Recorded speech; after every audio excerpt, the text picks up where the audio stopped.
எல்லாருக்கும் வணக்கங்க. அவங்க எல்லாத்துக்கும் தெரியும், நான் ஒரு ஹேர் டிரான்ஸ்பிளான்ட் சர்ஜன். பாஸ்ட் ஒரு 3 இயர்ஸாக வந்து இந்த ஹேர் டிரான்ஸ்பிளான்ட் ஃபீல்டில் இருந்துட்டு இருக்கிறேன். இது வரைக்கும் ஹண்ட்ரட்ஸ் ஆஃப் சர்ஜரிஸ் வந்து பண்ணியிருக்கேன். இப்படிப்பட்ட எனக்கு நாளைக்கே ஒரு ஹேர் டிரான்ஸ்பிளான்ட் சர்ஜரி பண்ணிக்கணும் அப்படிங்கிற சுச்சுவேஷன் வந்துச்சுன்னா நான் என்னென்ன ஃபேக்டர்ஸ்லாம் செக் பண்ணி அந்த சர்ஜரி பண்ணிக்குவேன். சர்ஜரி பண்ணுறதுக்கு முன்னாடி நீங்கள் பார்க்க வேண்டிய A to Z என்னென்னலாம் செக் பண்ணுங்கிற கம்ப்ளீட் கைடு தான் வந்து இந்த வீடியோ. ஒன்ஸ் இந்த வீடியோ நீங்கள் ஃபுல்லாக பார்த்துட்டிங்கன்னா இதுக்கப்புறம் ஹேர் டிரான்ஸ்பிளான்ட் சம்மந்தமாக இன்னொரு வீடியோ நீங்கள் பார்க்க வேண்டி இருக்காது. ஆல்ரெடி நீங்கள் ஹேர் டிரான்ஸ்பிளான்ட் பண்ணியிருக்கீங்கன்னா தயவு செஞ்சு இந்த வீடியோவை பார்க்காதீங்க. ஏன்னா வந்துட்டு ஐயோ இந்த விஷயம்லாம் தெரியாமல் நம்ம சர்ஜரி பண்ணிட்டோமே, ஐயோ நம்ம சர்ஜரியில் இவ்வளோ மிஸ்டேக் பண்ணியிருக்காங்களேன்னு சொல்லிட்டு நீங்கள் ரொம்பவே வருத்தப்படுவீங்க. இந்த வீடியோ ஃபுல்லாகவே நான் சொல்கிற நிறையா விஷயம் வந்து கொஞ்சம் நெகட்டிவாக இருக்கும். உங்களுக்கே வந்து என்னடா இப்படிலாம் சொல்கிறாங்க, டிரான்ஸ்பிளான்ட்டே பண்ணிக்க வேண்டாமா, பேசாமல் அவாய்ட் பண்ணிடலாமான்னு நினைக்கிற மாதிரி இருக்கும். அவங்கள பயமுறுத்தணுனோ இல்லை உங்களை டிரான்ஸ்பிளான்ட் பண்ணிக்க விடாமல் பண்ணுங்கிறதோ என்னோட நோக்கம் கிடையாது. ஸோ ஏன்னா நாளைக்கே எனக்கு ஹேர்லாஸ் ஆகிட்டால் கூட எனக்கு பண்ணிக்கிறதுக்கு பெருசாக ட்ரீட்மெண்ட் ஆப்ஷன்லாம் கிடையாது. நானும் ஹேர் டிரான்ஸ்பிளான்ட் தான் பண்ணிக்கணும், அதுதான் இப்போ இருக்கிற ஒரே ஆப்ஷன். நான் இதில் உங்களுக்கு சொல்ல வர விஷயம் என்னென்னா, ஹேர் டிரான்ஸ்பிளான்ட்டுக்கும் நிறையா சைட் எஃபெக்ட்ஸ் இருக்குது, சாதக பாதகங்கள் இருக்குது. அந்த விஷயத்தில் நீங்கள் டீட்டெயிலாக அண்டர்ஸ்டாண்ட் பண்ணிக்கிட்டு அதுக்கப்புறம் சர்ஜரி பண்ணிக்கிறீங்கன்னா நீங்கள் அன்எக்ஸ்பெக்டடாக வந்து உங்களுக்கு நிறைய டிசப்பாயின்மெண்ட்ஸ் வரதும், அதே மாதிரி வந்து நீங்கள் ஃப்யூச்சரில் வருத்தப்படுறதும் வந்து தேவையில்லாமல் இருக்கும். உங்களுக்கு எல்லா நாலேஜும் ப்ராப்பராக கிடைக்கும் போது நீங்கள் கரெக்டாக ப்ராப்பராக ஒரு இன்ஃபார்ம்டு டிசிஷன் எடுக்க முடியும். அப்படிங்கிறதுக்காக தான் வந்து உங்களுக்கு நான் எல்லா சாதக பாதகங்கள் எல்லாத்தையும் சேர்த்தே வந்து உங்களுக்கு இந்த வீடியோவில் எக்ஸ்பிளைன் பண்ணிட்டு இருக்கேன். ஸோ இப்போ ஃபர்ஸ்ட் இம்பார்ட்டண்ட்டான விஷயம் பார்த்தீங்கன்னா, what is the lifetime of my hair transplant. இன்னைக்கு நான் ஒரு ஹேர் டிரான்ஸ்பிளான்ட் சர்ஜரி பண்ணிக்கிறேன், எவ்வளோ நாளைக்கு எனக்கு அதோட ரிசல்ட்ஸ் இருக்கும் இப்படிங்கிறது ரொம்பவே காமனான கொஸ்டின், எல்லாத்துக்கும் இருக்கிற டவுட். இதை வந்து ஒரு சிம்பிளான எக்ஸாம்பிள் மூலமாக உங்களுக்கு எக்ஸ்பிளைன் பண்ணுறேன். பொதுவாக ஹேர் டிரான்ஸ்பிளான்ட்டுக்கு எங்கிருந்து ஹேர் எடுக்கிறாங்க, உங்களுக்கு டோனர் ஏரியாவிலேருந்து ஹேர் எடுக்கிறாங்க. இப்போ உங்களுக்கு ஒரு 25 வயசு 30 வயசுன்னு வச்சுக்கோங்க. இப்போ உங்களோட டோனர் ஏரியாவை நீங்கள் பார்த்தீங்கன்னா டோனர் ஏரியா ஃபுல்லாகவே முடி இருக்கும். 60 வயசில் நீங்கள் உங்களோட டோனர் ஏரியா பார்த்தீங்கன்னா இப்போ இருக்கிறதுல ஒரு 50% 60% ஹேர் வந்து அப்போ கொட்டியிருக்கும். அப்படிங்கிற பட்சத்தில் நீங்கள் டிரான்ஸ்பிளான்ட் பண்ண முடி மட்டும் எப்படி உங்களுக்கு லைஃப் லாங் இருக்கும்? அதுவுமே கண்டிப்பாக உங்களுக்கு வயசாக வந்து அந்த முடியுமே கொட்டிட்டு தான் போகும். இன்னும் சொல்ல போனால் டிரான்ஸ்பிளான்ட் பண்ணும்போது அந்த ஹேர் ஃபாலிக்கல் வந்து நிறையாவே டேமேஜ் ஆகும். ஏன்னா சர்ஜரி பண்ணும்போது அதை நம்ம கட் பண்ணி எடுக்கிறோம், அவுட் ஆஃப் பாடி வந்து நிறைய டைம் வைக்கிறோம், அதுக்கப்புறம் தான் நம்ம இம்ப்ளான்ட் பண்ணுறோம். டிரான்ஸ்பிளான்ட் பண்ண ஹேர் வந்து நேச்சுரலாக இருக்கிற ஹேரை விட ஒரு 5 years 10 years வந்து கம்மியாக தான் இருக்கும்.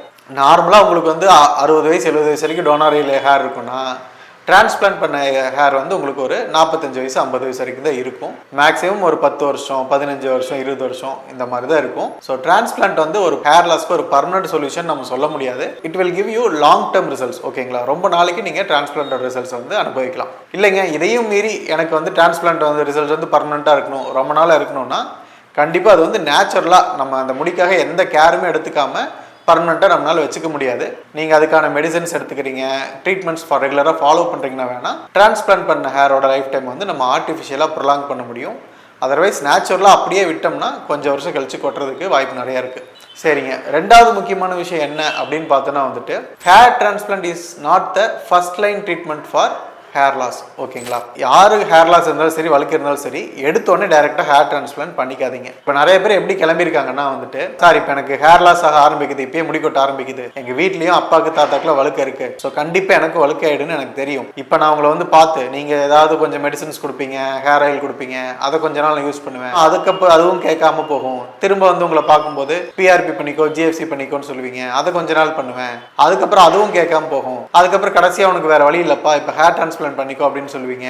ஸோ இத்தனை வருஷமா நான் எல்லா மருந்துக்கும் செலவு பண்ணி அது இல்லாமல் இவ்வளோ டைம் வேஸ்ட் பண்ணி இத்தனை வருஷம் கழிச்சு நான் பால்டாக இருக்கு, நான் டைரெக்டாக எடுத்தோடனே ஹேர் டிரான்ஸ்பிளான்ட் பண்ணிட்டு போயிடுறேன், எனக்கு அதுக்கான செலவு மிச்சம், இவ்வளோ நாள் நான் வேஸ்ட் பண்ண டைமும் மிச்சம், பர்மனெண்ட்டான ரிசல்ட் இருக்கும், ஸோ நான் எடுத்தோடனே ஹேர் டிரான்ஸ்பிளான்ட் பண்ணிக்கிறேன் அப்படின்னு சொல்லிட்டு இப்போ நிறைய பேர் கேட்குறீங்க. பட் இது ஒரு நல்ல ஐடியா கிடையாது. டைரெக்டாக ஹேர் டிரான்ஸ்பிளான்ட் பண்ணிக்கூடாது.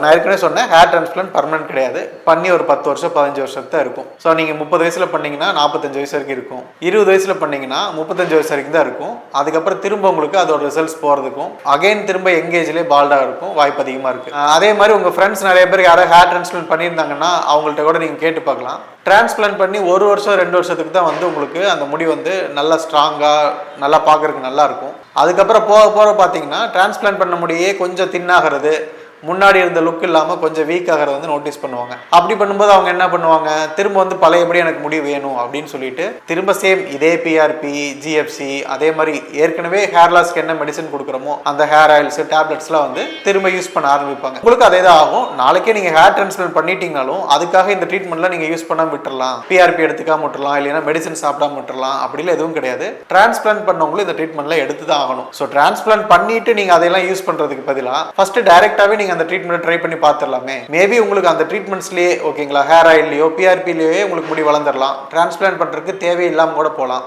அப்படிங்கிற பட்சத்தில் நீங்கள் டிரான்ஸ்பிளான்ட் பண்ணாமல் கூட அவாய்ட் பண்ணலாம் இல்லையா. ஸோ நீங்கள் எய்தர்வே வந்து டிரான்ஸ்பிளான்ட் பண்ணாலும் பண்ணாட்டி இந்த மெடிசன்லாம் ஃபாலோ பண்ணுற மாதிரி தான் இருக்கும் மோஸ்ட்லி. ஸோ அதுக்கு ஃபஸ்ட்டு அதை ட்ரை பண்ணிவிட்டு அதுக்கப்புறம் இது எதுவும் கேட்கலினா டிரான்ஸ்பிளான்ட் பண்ணிக்கிறது ஒரு பெட்டரான ஆப்ஷனாக இருக்கும். மூணாவது இம்பார்ட்டன்ட் பாயிண்ட் என்னன்னு பார்த்தீங்கன்னா வந்துட்டு how to get best results out of hair transplant. அதாவது எனக்கு இதெல்லாம் விடுங்க சார், இவ்வளோ நேரம் நீங்கள் சொன்னதெல்லாம் விடுங்க, நாளைக்கே நான் ஹேர் டிரான்ஸ்பிளான்ட் பண்ணிக்கிறேன், பண்ணுன்னு எனக்கு ரிசல்ட்ஸ் வந்து சூப்பராக வரணும், தலை ஃபுல்லாக குபு குபுன்னு முடி இருக்கணும், அந்த மாதிரி வந்து எனக்கு ஹை டென்சிட்டி ரிசல்ட்ஸ் வரணும்னா அதுக்கு நான் என்னென்ன விஷயம்லாம் தெரிஞ்சு வச்சிருக்கணும் அப்படின்னு சொல்லிட்டு தான் இந்த பார்ட்டில் நான் சொல்ல போகிறேன். இந்த மொத்த வீடியோலேயே இந்த செக்ஷன் தான் ரொம்ப இம்பார்ட்டண்ட்டானது.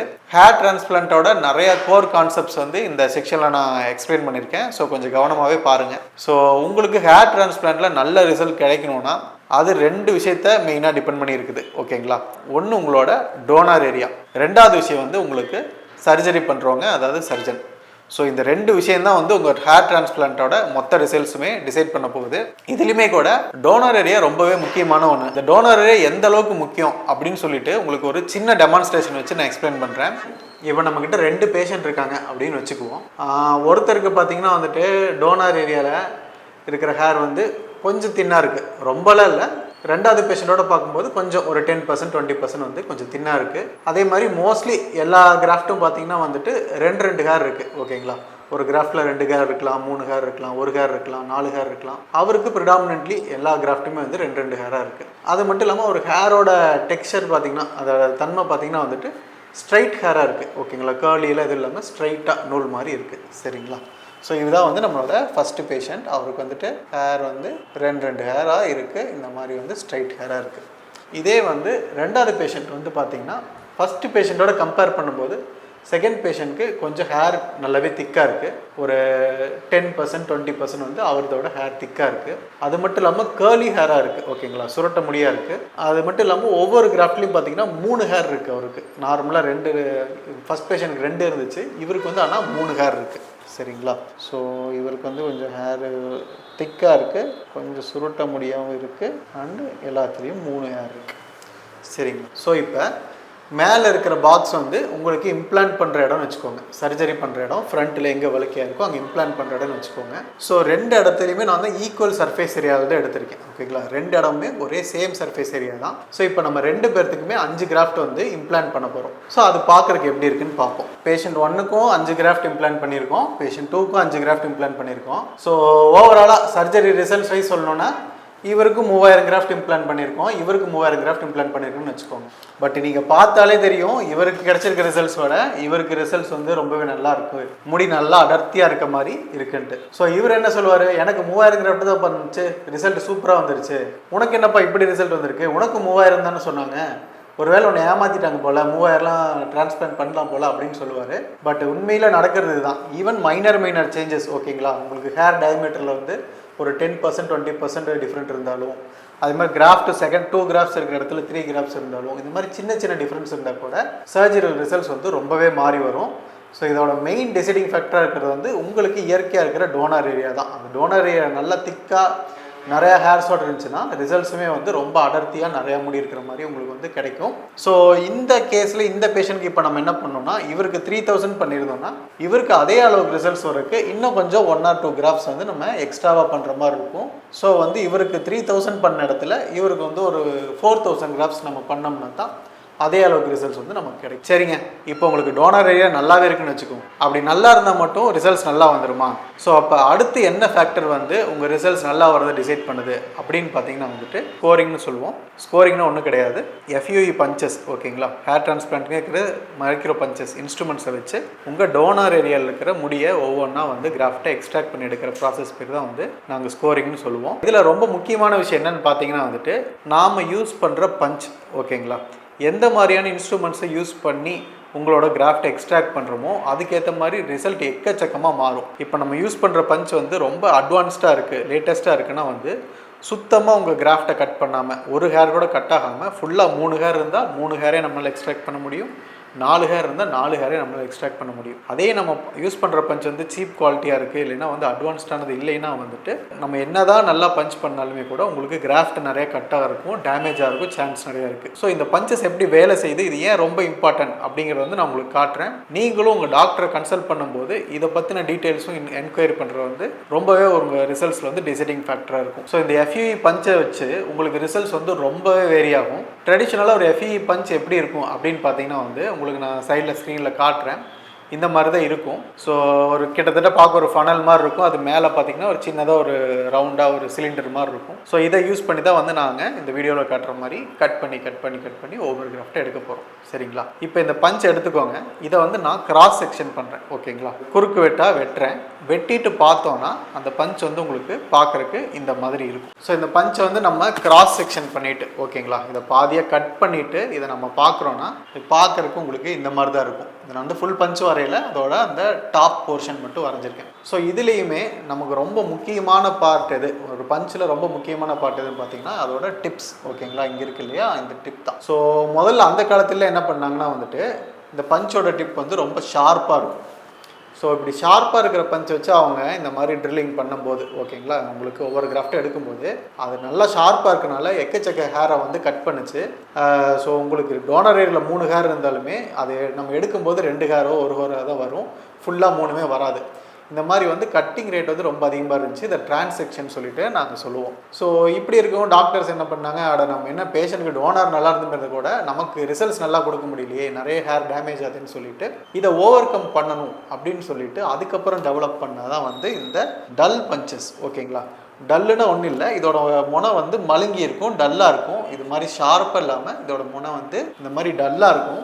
ஸோ இது வந்து இதை வச்சு நம்ம பஞ்ச் பண்ணும்போது பார்த்தீங்கன்னா வந்துட்டு உங்களுக்கு எந்த பார்ட்டுமே டேமேஜ் ஆகாது, ஹேர் கட் ஆகிறது வந்து ரொம்பவே குறைஞ்சிது. பட் இதில் என்ன பிரச்சனை அப்படின்னு பார்த்தீங்கன்னா வந்துட்டு டல் பஞ்ச் வச்சு சர்ஜரி பண்ணும்போது சர்ஜரி ரொம்ப ஸ்லோவாக இருந்துச்சு. நார்மலாக ஷார்ப் பஞ்ச் வச்சு 1 ஹவரில் சர்ஜரி பண்ணி முடிச்சா டல் பஞ்ச் வச்சு பண்ணும்போது 3 மணி நேரம் 4 மணி நேரம் ஆச்சு. ஸோ அப்படி பண்ணுறதும் சரியாக வராது இல்லைங்களா? ஸோ கிராஃப்ட் ரொம்ப நேரம் உடம்பை விட்டு வெளியே இருக்கும், அவுட் ஆஃப் த பட்டியம் அதிகமாகும். அதே மாதிரி ஒரு நாளில் பண்ண வேண்டிய சர்ஜரி வந்து 2 நாள் பண்ண வேண்டி இருக்கும். ஸோ இதையெல்லாம் ஓவர் கம் பண்ணுறதுக்காக அதுக்கப்புறம் கண்டுபிடிச்ச லேட்டஸ்டான பஞ்ச் தான் வந்து ஹைப்ரிட் பஞ்சுன்னு சொல்லுவோம். ஹைப்ரிட்னா என்னன்னா இதில் 2மே இருக்குது. ஓகேங்களா? ஷார்ப் பஞ்சோட ஷார்ப் டிப் வந்து உங்களுக்கு வெளியில் இருக்கும், அதே டல் பஞ்சோட டல் டிப் வந்து உள்ளே இருக்கும். ஸோ உங்களுக்கு வந்து ஹேரை ஃபாலிக்கலை பார்த்து போகிற பகுதி வந்து டல்லாக இருக்கும், வேற ஸ்கின்னை கட் பண்ண வேண்டிய வெளியில் இருக்கிற பகுதி வந்து ஷார்ப்பாக இருக்கும். ஸோ இப்படி இருக்கிற பஞ்சஸ் நம்ம யூஸ் பண்ணும்போது உங்களுக்கு சர்ஜரி ஃபாஸ்ட்டாக முடியும், ஆஸ் வெல் அஸ் வந்துட்டு கிராஃப்ட் டேமேஜ் ஆகிறது ரொம்பவே கம்மியாகும். இந்த ஹைப்ரிட் பஞ்சுங்கிறது வந்து ரொம்ப லேட்டஸ்டான டெக்னாலஜிலாம் கிடையாது.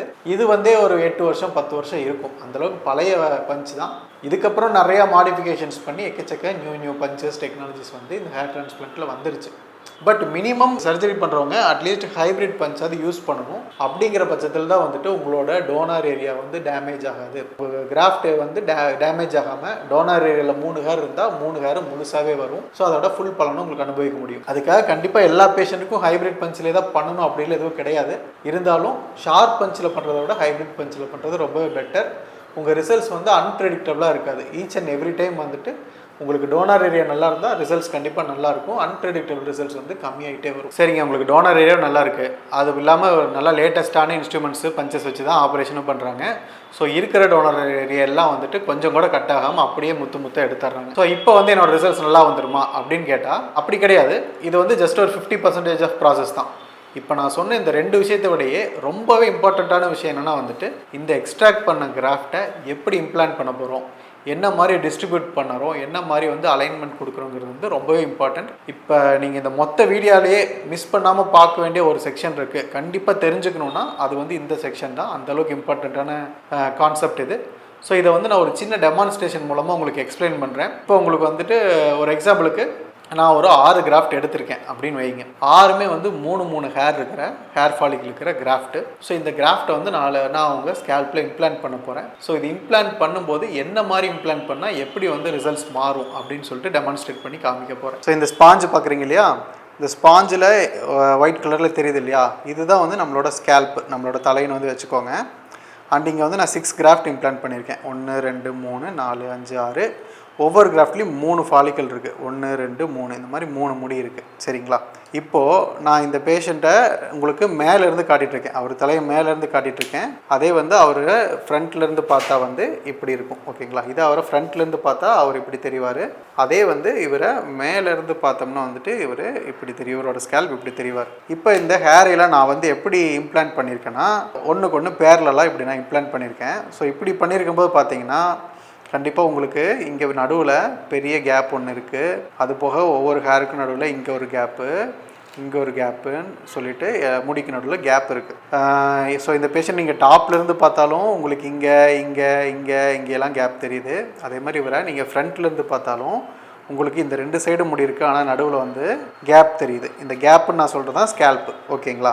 ஸோ இப்போ இங்கே இவரை ஃப்ரண்ட்லேருந்து பார்த்தா இவருக்கு முடி தெரியக்கூடாது, கேப் தெரியக்கூடாதுங்கிறதுக்காக நான் என்ன பண்ணுறேன்னா, கிராஃப்டை ஒன்றுக்கு பின்னாடி ஒன்று அடுக்காமல் இப்படி ஜிக்ஸாக்காக அலைன் பண்ணுறேன். ஓகேங்களா? உங்களுக்கு நான் டாப் ஆங்கிளில் திரும்ப கட்டுறேன். ஸோ வந்து பார்த்திங்கன்னா இப்போ இவருக்கு கிராஃப்டை வந்துட்டு நான் முன்னாடி இருந்த மாதிரி ஒன்றுக்கு பின்னாடி ஒன்று அலைன் பண்ணாமல் அதுக்கு பதிலாக ஜிக்ஸாக்காக அலைன் பண்ணியிருக்கேன். ஸோ இப்படி பண்ணிவிட்டு பார்க்கும்போது மேலேருந்து பார்த்தா வேணால் எனக்கு அங்கங்கே கொஞ்சம் இவரோட ஸ்கேல்பில் கேப் தெரியுமே தவிர, ஸோ இவரை வந்து நான் ஃப்ரண்ட்லேருந்து பார்க்குறேன்னா இவருக்கு இங்கே ஹேர் இருக்குது, இங்கே ஹேர் இருக்குது.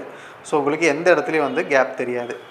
சரி, ஆனால் வந்து இப்போ மேலேயும் கேப் தெரியுதே, இதை எப்படி நான் வந்து அவாய்ட் பண்ணுறது அப்படின்னு பார்த்தீங்கன்னா, இதுக்கு தான் வந்து நம்ம ஆங்கிள் வந்து கரெக்டாக ஃபாலோ பண்ணணும். இப்போ இந்த பேஷண்ட்டுக்கு பார்த்தீங்கன்னா இது ஸ்கேல்ப்லேருந்து ஹேர் வந்து கிட்டத்தட்ட ஒரு 70 to 75 டிகிரி 80 டிகிரி ஆங்கிளில் வந்து இருக்குது. இதை வந்து நான் ஆங்கிளை வந்து இன்னும் கொஞ்சம் கம்மி பண்ணி ஒரு 40 to 45 டிகிரி ஆங்கிளில் இந்த ஹேர் இம்ப்ளான்ட் பண்ணனா உங்களுக்கு வந்து பார்த்திங்கன்னா வந்துட்டு இந்த மாதிரி இருக்கும் பார்க்குறக்கு. ஓகேங்களா? ஸோ உங்களுக்கு பார்த்திங்கன்னா இப்போது இங்கேயுமே உங்களுக்கு கேப் கிடையாது.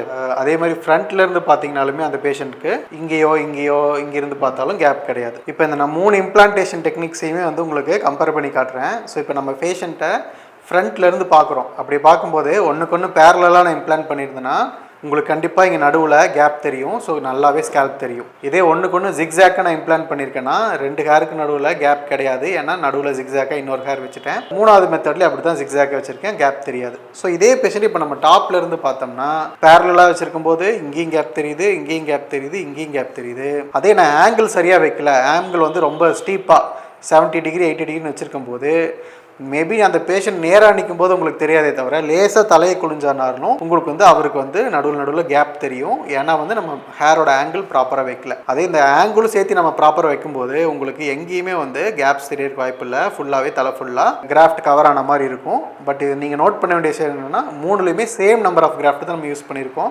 3லையும் 6 கிராஃப்ட் தான் யூஸ் பண்ணியிருக்கோம். பட் நம்மளோட இம்ப்ளான்டேஷன் டெக்னிக் வச்சு நம்ம ஹை டென்சிட்டி ஹை வால்யூம் இருக்கிற மாதிரி காட்டியிருக்கிறோம். உங்களோட ரிசல்ட்ஸ் நல்லா இருக்கணும், தலை ஃபுல்லாக முடி இருக்க மாதிரி அடர்த்தியாக இருக்கிற மாதிரி இருக்கணும்னா டோனர் ஏரியா நல்லா இருக்கணும். நல்லா இருக்கிற டோனர் ஏரியாவை டேமேஜ் பண்ணாமல் அப்படியே எக்ஸ்ட்ராக்ட் பண்ணி எடுக்கணும். எக்ஸ்ட்ராக்ட் பண்ணதுக்கப்புறம் ப்ராப்பர் ஆங்கிள் அண்ட் அலைன்மெண்ட் வச்சு இம்ப்ளான்ட் பண்ணணும். இந்த 3 சரியாக நடக்கும்போது பார்த்தீங்கன்னா வந்து உங்களுக்கு ரிசல்ட்ஸ் வந்து நல்லாவே ஹை டென்சிட்டி இருக்கிற மாதிரியான ரிசல்ட்ஸ் வந்து உங்களுக்கு கிடைக்கும். ஸோ நெக்ஸ்ட் 4th முக்கியமான விஷயம் என்னன்னு பார்த்தீங்கன்னா, how some hair transplant look natural. ஓகேங்களா? உங்கள் ஹேர் டிரான்ஸ்பிளான்ட் பார்த்தா ஒரு சிலருக்கு பார்த்தா சர்ஜரி பண்ண மாதிரியே தெரிய மாட்டேங்குது. பட் ஒரு சிலருக்கு வந்து சர்ஜரி நல்லா பண்ண மாதிரி அப்பட்டமாக ஹேர் டிரான்ஸ்பிளான்ட் தெரியுது. ஸோ இந்த நேச்சுரலான ரிசல்ட்ஸ் கிடைக்கிறதுக்கு என்ன பண்ணணும் அப்படின்னு பார்த்தீங்கன்னா வந்துட்டு பேசிக்காக நேச்சுரல் ரிசல்ட்ஸுங்கிறது வந்துட்டு இது வந்து சயின்டிஃபிக்காக நான் இப்போ இதுக்கு முன்னாடி சொன்ன மாதிரி கால்குலேஷன்ஸ் வச்சோ அந்த மாதிரி பண்ணுற விஷயம் கிடையாது. நேச்சுரல் ரிசல்ட்ஸ் பண்ணுறதுக்கு ஒரு ஆர்டிஸ்டிக் டச் வந்து எப்பயுமே இருக்கணும். ஈச் அண்ட் எவ்ரி பேஷண்ட் வந்து டிஃப்ரெண்ட்டு. ஸோ ஒவ்வொருத்தரோட ஸ்கல் ஷேப் எப்படி இருக்குது. ஓகேங்களா? ஃபார் எக்ஸாம்பிள் இப்போ உங்களோட ஃபேஸ் ஸ்கல் வந்து கொஞ்சம் ப்ராடாக இருக்குது அப்படின்னா வந்துட்டு உங்களோட ஹேர் லைன் வந்து ரொம்பவே வந்து நம்ம கர்வியாவோ இல்லை ஸ்டீப்பாவோலாம் வைக்க முடியாது. கொஞ்சம் வந்து வைடான ஹேர் லைன் தான் வைக்கணும். அப்போ தான் உங்கள் ஃபேஸுக்கு சூட் ஆகும். அதே நீங்கள் ரொம்ப நேரோவான ஃபேஸ் இருக்கீங்கன்னா வந்துட்டு அதுக்கேற்ற மாதிரி கர்வேச்சர் வந்து க்ரியேட் பண்ணணும். கொஞ்சம் ஷார்ப்பாக வைக்கலாம், இல்லை யூ மாதிரி வைக்கலாம். ஓவராலாக உங்கள் ஸ்கல் ஷேப்புக்கு உங்கள் ஃபேஸ்க்கு எந்த ஹேர் லைன் சூட் ஆகும் அப்படிங்கிறத பார்க்கணும். அது மட்டும் இல்லாமல் பார்த்தீங்கன்னா வந்துட்டு உங்களோட ஏஜ் என்ன. ஓகேங்களா? நான் முன்னாடியே சொன்னேன், ஹேர் டிரான்ஸ்பிளான்ட் இன்றைக்கி பண்ணி இன்றைக்கி மட்டும் நம்ம பார்க்குற விஷயம் கிடையாது. நீங்கள் 25 வயசில் பண்ணுவீங்க, ஆனால் 40 வயசுலேயும் உங்களுக்கு அதே ஹேர் லைன் வந்து இருக்கும். ஸோ உங்களுக்கு பண்ணுற ஹேர் டிரான்ஸ்பிளான்ட் 25 வயசில் பார்த்தாலும் நார்மலாக இருக்கிற மாதிரி இருக்கணும், 40 வயசில் பார்த்தாலும் பார்க்குறதுக்கு நார்மலாக இருக்கிற மாதிரி இருக்கணும். ஸோ அதுக்கேற்ற மாதிரியான ஒரு ஹேர் லைன் செட் பண்ணணும். சும்மா ஹேர்லைன் வந்து ரொம்ப லோவராக ஸ்கூல் பையனுக்கு இருக்கிற மாதிரி வந்து இங்கே கேப்பே இல்லாத மாதிரி அந்த மாதிரி இல்லாமல் வந்துட்டு ஒரு நேச்சுரலாக எல்லா ஏஜுக்கும் சூட்டபிளாக இருக்கிற மாதிரி வந்து ஹேர்லைன் செட் பண்ணணும்.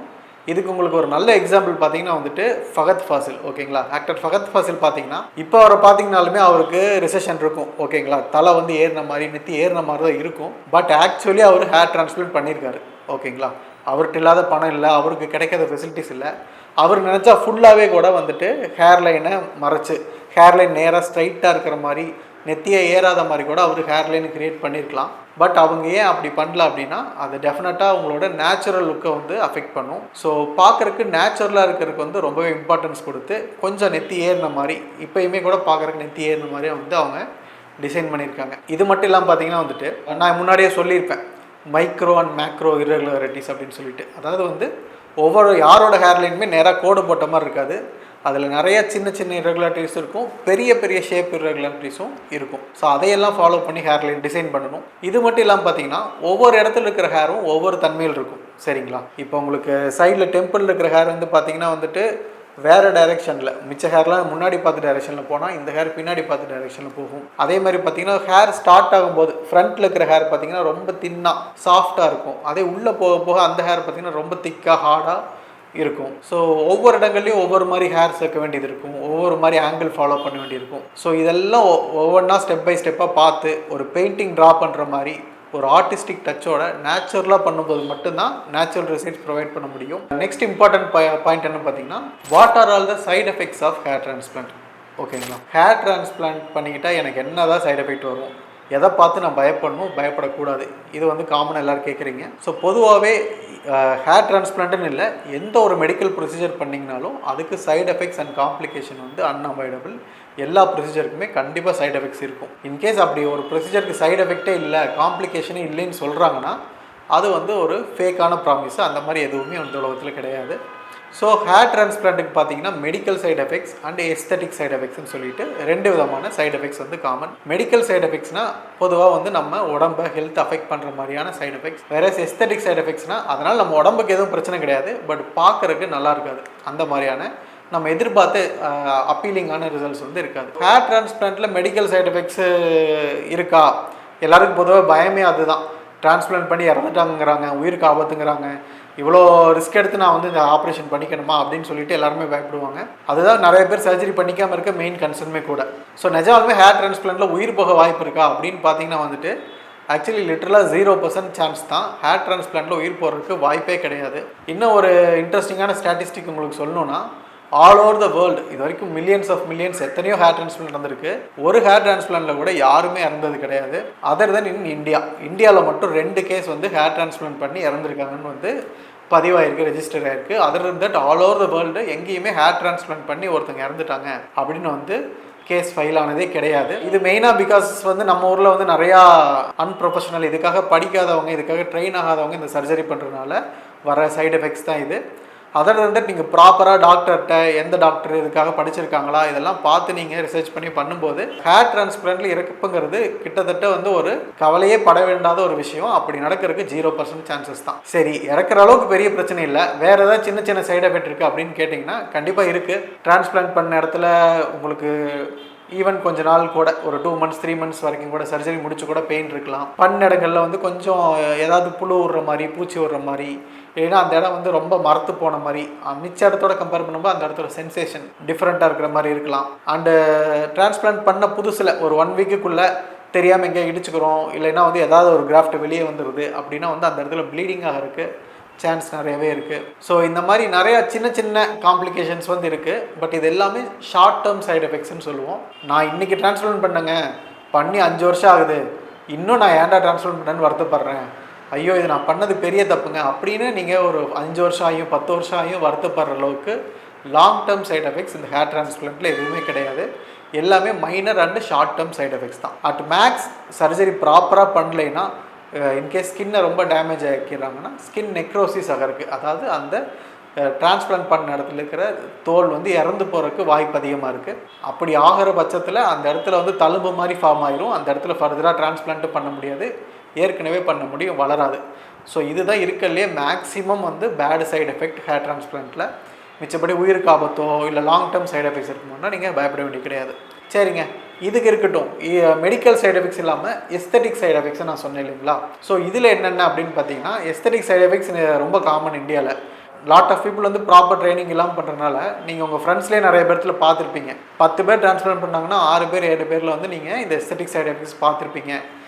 ஃபார் எக்ஸாம்பிள் வந்து ஹேர்லைன் கோடு போட்ட மாதிரி இருக்கும், இல்லைன்னா அவங்கள பார்த்தாவே ஏதோ தலையில் விக்கி எடுத்து மாட்டின மாதிரி இருக்கும், இல்லைன்னா முடிக்கிட்ட பார்த்தீங்கன்னா பெருசு பெருசாக புள்ளியாக டாட்டாக தெரிகிற மாதிரி இருக்கும், இல்லைன்னா குழியாக தெரிகிற மாதிரி இருக்கும், இல்லைன்னா நார்மலாக இருக்கிற முடி ஒரு பக்கம் வளர்ந்துட்டு இருக்கும், இவங்க பண்ண முடி வந்து வேறு டைரெக்ஷனில் வந்து வளர்ந்துட்டு போகும் ட்ரான்ஸ்பிளான்ட் பண்ண முடி. ஸோ இது எல்லாமே நம்ம எஸ்தெட்டிக் சைடு எஃபெக்ட்ஸில் தான் சேர்த்துவோம்.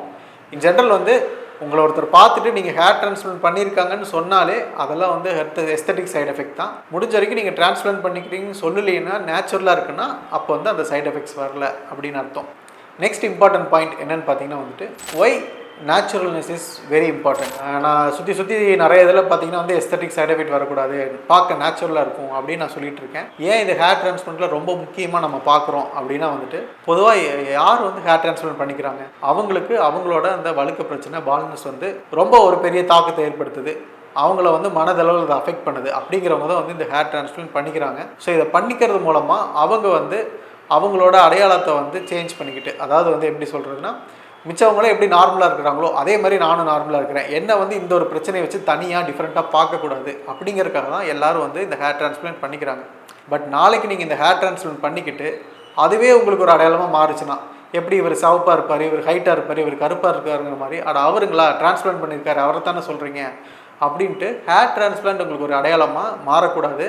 அப்படி மாறுச்சுன்னா நீங்கள் இந்த சர்ஜரி பண்ணக்கான பர்பஸே வந்து அது அஃபெக்ட் பண்ணும். ஸோ இதனால தான் வந்து நம்ம நேச்சுரல்னஸ்க்கு ரொம்பவே இம்பார்ட்டன்ஸ் கொடுக்குறோம். ஸோ ஹேர் டிரான்ஸ்பிளான்ட்டில் உங்களுக்கு ஹை டென்சிட்டி வருதோ வரலையோ, பட் நீங்கள் சர்ஜரி பண்ண மாதிரி அப்பட்டமாக அசிங்கமாக வந்து தெரியக்கூடாது. பார்க்குறக்கு உங்கள் ஏஜுக்கும் உங்களோட அமைப்புக்கும் வந்து சூட் ஆகிற மாதிரி நேச்சுரலாக இருக்கணும். அது வந்து ரொம்பவே ஒரு இம்பார்ட்டண்ட்டான ஃபீச்சர். சரிங்க, நெக்ஸ்ட் இம்பார்ட்டண்ட்டான பாயிண்ட் என்னன்னு பார்த்தீங்கன்னா வந்துட்டு டெம்பிள் கரெக்ஷன். ஓகேங்களா? ஸோ நிறைய பேர் என்ன ஃபீல் பண்ணுவீங்கன்னா, எனக்கு நெத்தி ரொம்ப அகலமாக இருக்குது, ஃபேஸே ப்ராடாக இருக்க மாதிரி இருக்குது, ஸோ இந்த சைடில் நான் ஹேர் டிரான்ஸ்பிளான்ட் பண்ணிக்கிட்டேன்னா கொஞ்சம் நெத்தி சின்னதான மாதிரி இருக்கும், பார்க்க அழகாக இருக்கும் அப்படின்னு நினைப்போம். ஸோ அது ஒரு கரெக்டு தான் கூட. அந்த மாதிரி இருக்கிறவங்க அந்த மாதிரி பண்ணிக்கலாம். பட் இன் ஜென்ரல் இந்த டெம்பிள் ஏரியான்னு சொல்கிறீங்களா, இந்த சைடில் இருக்குது இல்லையா, இந்த ஏரியாவில் பண்ணும்போது என்ன பிரச்சனை அப்படின்னு பார்த்தீங்கன்னா வந்துட்டு, அங்கே நேச்சுரலான ரிசல்ட்ஸ் கொடுக்குங்கிறது ரொம்பவே கஷ்டம். ஓகேங்களா? ஃப்ரண்ட்டில் தலையிலாம் கொடுக்குறோன்னா நேச்சுரலாக இருந்துடும், சர்ஜரி பண்ண மாதிரி தெரியாது. பட் டெம்பிள் ஏரியாவில் பண்ணும்போது வந்துட்டு அந்த ஹேர் நீங்கள் கண்ணாடியில் ஒத்து பார்த்தீங்கனாலே தெரியும். ஓகேங்களா? மிச்ச ஹேரோட கம்பேர் பண்ணும்போது அந்த ஹேர் வந்து ரொம்பவே சாஃப்டாக இருக்கும், தின்னாக இருக்கும். ஸோ அதே மாதிரியான தன்மை இருக்கிற ஹேர் நம்ம உடம்புல வேறு எங்கேயும் பெருசாக கிடையாது. கொஞ்சம் இந்த காதுக்கு பின்னாடி நேப் ஆஃப் த நெக்லில் இருக்கும். பட் ஸ்டில் வந்து இதே சேம் தன்மையோடு இருக்கிற ஹேர் வந்து ரொம்பவே கம்மி. ஸோ டெம்பிள் ஹேர் டிரான்ஸ்பிளான்ட் பண்ணும்போது நம்ம நேச்சுரல் ரிசல்ட்ஸ் கொடுக்குறது வந்து ரொம்பவே டிஃபிகல்ட்டான ஒரு ப்ராசஸ்.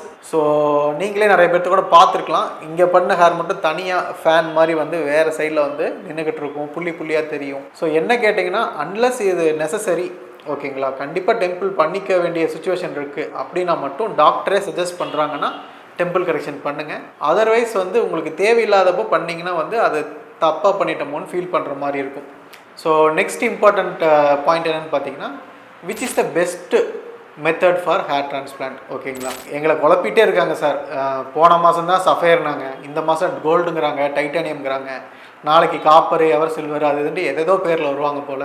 2 மாதத்துக்கு ஒருக்கா 3 மாதத்துக்கு ஒருக்கா புது பேரை சொல்லி இதுதான் பெஸ்ட்டு மெத்தடு, இதில் பண்ணிக்கோங்க அப்படின்னு சொல்லி சொல்கிறாங்க. இதில் எதை நம்புறது எதை நம்பலைன்னு எனக்கு தெரியல. எனக்கு எது பண்ணிக்கிட்டால் நல்லாயிருக்கும் அப்படின்னு சொல்லிட்டு எல்லாத்துக்குமே ஒரு டவுட் இருக்குது. இதுக்கு ஒரு சிம்பிளான எக்ஸ்ப்ளனேஷன் கொடுக்கணுன்னா, நீங்கள் எந்த துறையில் வேணாலும் இருங்க. ஓகேங்களா? நீங்கள் ஒரு சிவில் இன்ஜினியராக இருங்க, இல்லை சாஃப்ட்வேர் ஃபீல்டில் இருங்க, இல்லை நீங்கள் எந்த துறையில் வேணாலும் இருங்க, உங்கள் துறையில் எவ்வளோ நாளைக்கு ஒருக்கா ஒரு குறிப்பிட்ட சிக்னிஃபிகண்ட்டான ஒரு சயின்டிஃபிக் அட்வான்ஸ்மெண்ட் வருது அப்படின்னு நீங்கள் நோட்டீஸ் பண்ணி பார்த்தீங்கன்னா உங்களுக்கே தெரியும். மினிமம் 5 years 10 years ஆகும். அதுக்கு முன்னாடி வந்து அந்த துறையில் வந்து பெருசாக வந்து எந்த ஒரு சயின்டிஃபிக் அட்வான்ஸ்மெண்ட்டும் வராது. அவ்வளோ ஃபாஸ்ட்டாலாம் சயின்ஸ் வளர்ந்துட்டே போகாது. பட் வந்து அதுக்காக இந்த ப்ராடக்ட் இருக்கிறவங்களோ மார்க்கெட்டிங் பண்ணுறவங்களோ சும்மா இருக்க மாட்டாங்க. இந்த வருஷம் iOS 13 இருந்துச்சுன்னா அடுத்த வருஷம் iOS 14 இருந்துச்சும்பாங்க, Android 10 இருந்துச்சுன்னா Android 11 அது புதுசாக வந்திருக்கு, இது புதுசாக வந்திருக்குன்னு சொல்லிகிட்டே இருப்பாங்க. பட் லிட்டரலாக ப்ராடக்ட்டில் பார்த்தா சேம் ப்ராடக்ட் தான் இருக்கும். ஸோ இதே தான் நம்ம ஹேர் டிரான்ஸ்பிளான்ட்டுக்கும் சொல்ல முடியும். உங்களுக்கு ஒரு எக்ஸாம்பிளுக்கு சொல்கிறதுனா ஹேர் டிரான்ஸ்பிளே ஃபஸ்ட்டு வந்து ட்ரீட்மெண்ட் வந்து எஃப்யூடி அப்படின்னு சொல்லுவோம். இந்த எஃப்யூடி எப்போ வந்துச்சுன்னு பார்த்தீங்கன்னா 1994 அந்த டைமில் வந்துச்சு. கிட்டத்தட்ட வந்து ஒரு 30 வருஷம் ஆகி போச்சு. இப்போ பார்த்தீங்கன்னா இம்ப்ளான்டர் பென் வச்சு பண்ணுறப்பாங்க, எஃப்யூஇ மெத்தடுமாங்க. இதெல்லாம் எப்போ வந்துச்சுன்னு பார்த்தீங்கன்னா இதெல்லாம் ஒரு 2001-2 அந்த டைம்லேயே வந்துருச்சு. கிட்டத்தட்ட ஒரு 20 வருஷமாக இந்த ட்ரீட்மெண்ட் இருக்குது. ஸோ இப்போ நீங்கள் 2002-3 அந்த டைமில் ஹேர் டிரான்ஸ்பிளேட் பண்ணியிருந்தீங்கனாலும் இப்போ பண்ணுறீங்கனாலும் ரெண்டுக்கும் பெரிய டிஃப்ரென்ஸில் எதுவும் இருக்காது. அப்போ என்ன ரிசல்ட்ஸ் கிடைச்சதோ கிட்டத்தட்ட 80% 90% அதே ரிசல்ட்ஸ் தான் வந்து உங்களுக்கு இன்றைக்கும் கிடைக்கும். ஏன்னா கிட்டத்தட்ட அதே இன்ஸ்ட்ருமெண்ட்ஸ் தான் நம்ம யூஸ் பண்ணுறோம். சின்ன சின்ன அட்வான்ஸ்மெண்ட்ஸ் இருக்கும், ஓகேங்களா. நான் சொன்ன அந்த பஞ்சஸ் மாதிரி, பிளேட்ஸ் மாதிரி, சின்ன சின்ன சஃபைர் பிளேட்ஸ் மாதிரி, இந்த மாதிரி சின்ன சின்ன அட்வான்ஸ்மெண்ட்ஸ் இருக்கும். பட் ஓவராலாக 20 வருஷத்துக்கு முன்னாடி என்ன பண்ணிட்டு இருந்தாங்களோ இப்போயும் அதே தான் பண்ணுறாங்க. இன்னும் ஒரு 5 வருஷம் 10 வருஷம் ஆகும் அடுத்த புது டெக்னாலஜிஸ்லாம் வர்றதுக்கு. இப்போ தான் ஏதோ ஒரு ரோபோட் வந்து கண்டுபிடிச்சிருக்காங்க ஆர்டாஸ்ன்ட்டு. அதுவே வந்து ஆட்டோமேட்டிக்காக பஞ்ச் பண்ணுதுன்னு சொல்கிறாங்க. பட் அதுவுமே ரொம்ப அக்யூரேட்லாம் கிடையாது. இன்னுமே இனிஷியல் ஃபேஸஸில் தான் இருக்குது. ஸோ பெருசாக உங்களுக்கு மார்க்கெட்டிங் அவங்க பண்ணுற அளவுக்கு புது டெக்னாலஜிலாம் மார்க்கெட்டுக்குள்ளே வந்துக்கிட்டே இருக்காது. மினிமம் 5 இயர்ஸ் 10 இயர்ஸ் ஆகும். ஸோ அவங்க சொல்கிற எல்லாத்தையும் நீங்கள் நம்பணும், அதை நம்பி ஏமாறணுங்கிற அவசியம் வந்து கிடையாது. ஸோ எப்போவுமே அதுக்கான இம்பார்ட்டன்ஸ் வந்து கொஞ்சம் கம்மியாகவே கொடுங்க. இந்த அட்வான்ஸ்மெண்ட் வந்திருக்கு, அந்த அட்வான்ஸ்மெண்ட் வந்திருக்குலாம் சொன்னாங்கன்னா அதை வந்து பெரிய ஃபேக்டாக வந்து நீங்கள் எடுத்துக்காதீங்க. நெக்ஸ்ட் இம்பார்ட்டன்ட் பாயிண்ட் என்ன பார்த்தீங்கன்னா, which is the best age to do surgery. So எந்த வயசில் நான் பண்ணிக்கலாம், ஒரு இந்த வயசுக்கு கம்மியாக பண்ணிட்டேன்னா சைடு எஃபெக்ட்ஸ் நிறையா வரணும், இல்லை இந்த மினிமம் இந்த வயசு இருக்கணும், இதுக்கு முன்னாடி பண்ணோம்னா ரிசல்ட் நல்லா வராதுணும், அந்த மாதிரி எதாவது இருக்கா அப்படின்னு பார்த்தோன்னா ஆக்சுவலாக அந்த மாதிரி எழுதப்பட்ட ரூலில் எதுவும் கிடையாது. ஸ்பெசிஃபிக்காக இந்த வயசில் தான் பண்ணணும்லாம் கிடையாது. ஜென்ரல் கான்செப்ட் என்னென்னா, பொதுவாக 25 வயசுக்கு முன்னாடி சர்ஜரி பண்ணுறதை கொஞ்சம் அவாய்ட் பண்ணுங்கள். ஏன்னா பிஃபோர் 25ங்கிறது ரொம்பவே யங்கான ஏஜ், ஏர்லி ஸ்டேஜ். ஸோ உங்களுக்கான அடல்ட் ஹேர்லைன் பேட்டர்ன் வந்து டெவலப் ஆகிருக்காது. ஸோ உங்களுக்கு பால்னஸ் கிரியேட் ஆகிறதுக்கு முன்னாடியே நீங்கள் அவசரப்பட்டு ஃப்ரண்ட்டில் 2000 கிராஃப்ட் வைக்கிறேன் 3000 கிராஃப்ட் வைக்கிறேன் அப்படின்னு சொல்லிட்டு சர்ஜரி பண்ணிங்கன்னா ஃப்யூச்சரில் உங்களுக்கு வேறு எங்கேயாவது பால்னஸ் உருவாகும் போது அந்த இடத்துல கவர் பண்ணுறதுக்கு நமக்கு போதுமான கிராஃப்ட் கிடைக்காது. ஏன்னா நீங்கள் தான் இருக்கிற கிராஃப்ட்லாம் தேவையில்லாத இடத்துல வந்து நம்ம சர்ஜரி பண்ணுறதுக்கு வேஸ்ட் பண்ணிட்டு இல்லைங்களா. ஸோ வந்து ரொம்ப அவசரப்பட்டு சின்ன வயசுலேயே வந்து சர்ஜரி பண்ணிக்கிறது கொஞ்சம் அவாய்ட் பண்ணுங்கள். யாரெல்லாம் சின்ன வயசுலேயே பண்ணிக்கலாம்னா யங் ஏஜ்லேயே ஒரு சிலருக்கு எக்ஸ்ட்ரீம் பால்னஸ் ஆகிடும், ஸ்டேஜ் 5, 6 அந்த மாதிரிலாம். ஸோ அவங்கெல்லாம் வந்து ரொம்ப நாள் வெயிட் பண்ணணும்னு அவசியம் கிடையாது, அவங்களாம் யங் ஏஜ்லேயே கூட பண்ணிக்கலாம். அதர்வைஸ் யூஸ்வலாக 25 இயர்ஸ்க்கு முன்னாடி பண்ணுறது பெருசாக அட்வைசபிள் கிடையாது. கொஞ்சம் பொறுமையாக பார்த்து பண்ணுறது வந்து பெட்டராக இருக்கும். ஃபைனலாக நான் எனக்கு ஹேர் டிரான்ஸ்பிளான்ட் பண்ணிக்கிறேன் அப்படின்னா நான் எதை வச்சு நான் சர்ஜரி பண்ணிக்குவேன் அப்படின்னு சொல்லிட்டு பார்த்தீங்கன்னா, இவ்வளோ நேரம் நாங்கள் டிஸ்கஸ் பண்ணதுலேயே உங்களுக்கு தெரிஞ்சிருக்கும். இந்த ஹேர் டிரான்ஸ்பிளான்ட் வந்துட்டு ஃபுல் அண்ட் ஃபுல் வந்து உங்கள் கையில் எதுவும் கிடையாது. நீங்கள் மேக்ஸிமம் பண்ண வேண்டியது என்னென்னா நல்ல டோனர் ஏரியா எடுத்துகிட்டு போயிட்டு கொடுக்குறது மட்டும்தான். அதுக்கப்புறம் ஃபுல்லாகவே சர்ஜரி பண்ணுறவங்க கையில் தான் இருக்குது. அவங்க தான் ப்ராப்பராக எக்ஸ்ட்ராக்ட் பண்ணணும், அவங்க தான் ப்ராப்பராக இம்ப்ளான்ட் பண்ணணும், நேச்சுரலாக இருக்குன்னு அவங்க தான் பார்க்கணும், ஆர்டிஸ்டிக்காக இருக்குன்னு அவங்க தான் பார்க்கணும். ஸோ இந்த மாதிரிலாம் இருக்கனால எனக்கு நான் பண்ணணுன்னா நான் மெயினாக எந்த டாக்டர்கிட்ட பண்ணலான்னு தான் பார்ப்பேன். ஒரு 4-5 டாக்டர் படி ஏறுவேன், எல்லா டாக்டர்கிட்டையும் பேசுவேன், எனக்கு கரெக்டாக அண்டர்ஸ்டாண்ட் பண்ணிக்கிறாங்களான்னு பார்ப்பேன். இதெல்லாம் பார்த்துட்டு யார் என்னோடய சர்ஜரி நல்லா பண்ணுவாங்கன்னு கான்ஃபிடன்ஸ் வருதோ அந்த டாக்டர்கிட்ட போய் சர்ஜரி பண்ணிக்குவேன். இதான் இதுக்கான சிம்பிளான எக்ஸ்ப்ளனேஷன். ஸோ இந்த வீடியோ வந்து உங்களுக்கு தெரியாத நிறையா யூஸ்ஃபுல்லான விஷயத்தை வந்து சொல்லியிருக்குன்னு நினைக்கிறேன். இதில் நான் எதாவது சொல்லாமல் விட்டுருந்தனாலோ இல்லை உங்களுக்கு வேறு எதாவது எக்ஸ்ட்ரா டவுட் இருந்தாலுமே கூட நீங்கள் கமெண்ட்டில் சொல்லுங்கள். அப்கமிங் வீடியோஸில் வந்து நான் எக்ஸ்ப்ளனேஷன் தரேன், கிளியர் பண்ணுறேன். ஸோ இது யூஸ்ஃபுல்லாக இருந்துச்சு நினச்சிங்கன்னா சப்ஸ்கிரைப் பண்ணி வச்சுக்கோங்க. இதே மாதிரி நல்ல கண்டென்ட்ஸ் வந்து நான் இனிமேலும் போட்டுட்ருப்பேன். தேங்க்யூ.